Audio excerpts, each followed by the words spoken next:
For years you've been told the same story about breaking bad habits. Fight harder, be stronger, use more willpower. You've been told to treat your habits like enemies to be conquered. But what if that entire approach is wrong? What if the secret isn't to fight but to understand? A man who smoked for 20 years tried everything. Patches, therapy, even hypnosis. Each time he'd fight the urge only to fail again, feeling weaker than before. Then he met a Japanese monk who offered a different path. The monk explained that habits aren't enemies. They are old patterns, neural pathways that once served a purpose, perhaps to soothe stress or fight boredom. The key isn't to declare war on them, but to work with the mind, not against it. This is the fundamental shift, moving from force to wisdom. Think of a young monk who struggled with intense anger.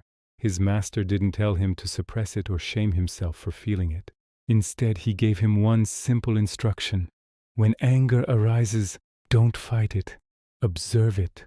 The next time rage flared up, the monk stopped. He asked himself with gentle curiosity, where is this anger in my body? Is it a tightness in my chest? A heat in my face? He noticed the thoughts that came with it, like clouds passing in the sky. He didn't judge them or get swept away. He just watched. By observing the anger instead of becoming the anger, he created a space between himself and the emotion. Over time, the anger's visits became shorter. It lost its power because it was no longer being fed by resistance. This is the first principle, mindful observation without judgment. You're not your anger, you are the one watching it. Now, let's apply this to cravings. Most of us see a craving as an emergency, a command that must be obeyed or violently suppressed. But in this gentler system, a craving is just a wave. It rises, it peaks, and it passes. A businessman struggling to quit smoking decided to test this. He kept his pack of cigarettes on his desk. When an urge hit, he didn't fight it. He picked up a cigarette, held it, and set a timer for 10 minutes. He did nothing else but feel the craving. He noticed it build, becoming almost unbearable around the 3 to 5 minute mark. But then something incredible happened. It began to soften, to recede, all on its own. He was surfing the urge. And in doing so, he discovered a profound truth.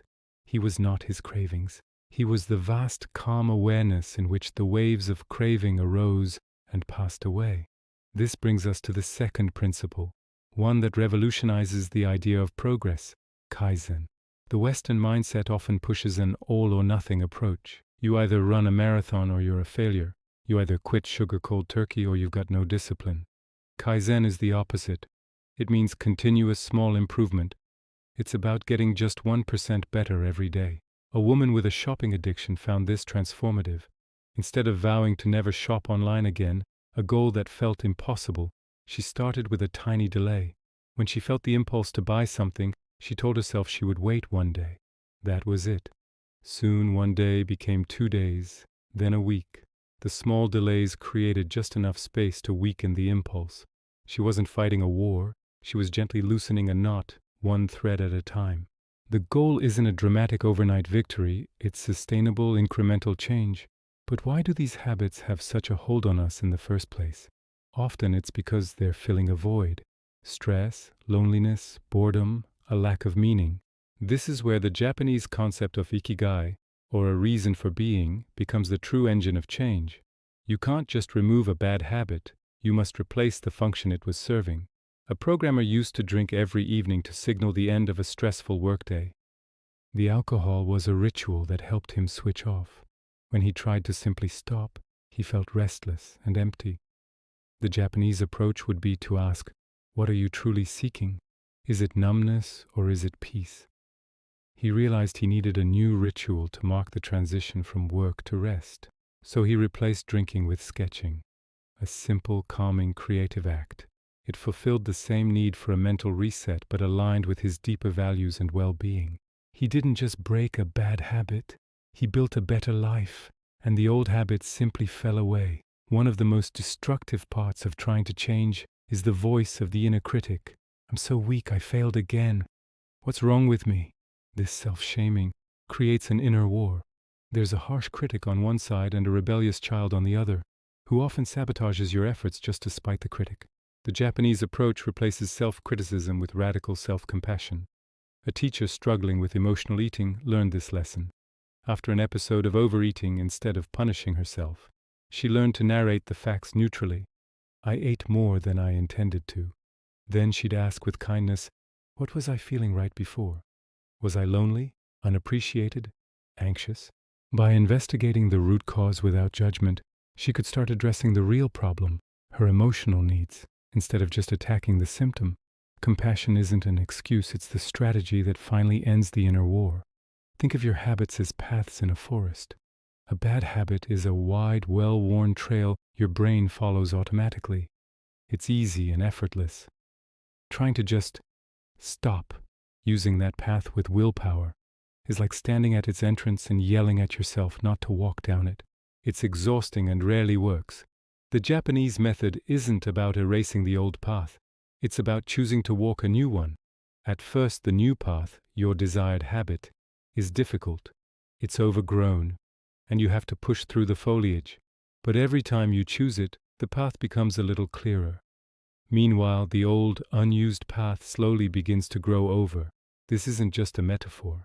It's neuroscience.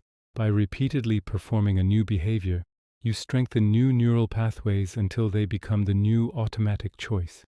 You don't destroy the old habit. You simply make a new one more appealing. Here's how this looks in practice.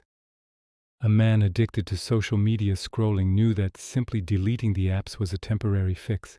Instead, he focused on creating a new path. He redesigned his environment. The night before, he placed a book on his nightstand, right where his phone used to be. His only rule was this.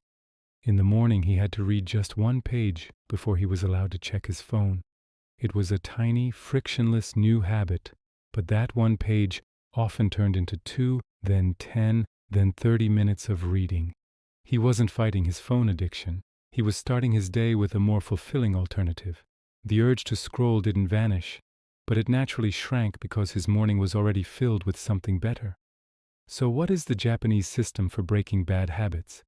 It's not a battle. It's not about conquering parts of yourself you hate. It's a gentle, intelligent art of becoming. It's about observing your urges with curiosity, not fear. It's about embracing small, continuous improvements through Kaizen. It's about finding your Ikigai, your reason for being, so that good habits become a natural expression of your values. And most importantly, it's about treating yourself with compassion, not criticism. Through this process, you don't destroy your old self. You simply grow into a truer version, and your destructive habits become irrelevant. Like a path in the forest you no longer need to walk. Thank you for watching. If this perspective resonated with you, consider subscribing for more insights on living a more intentional life.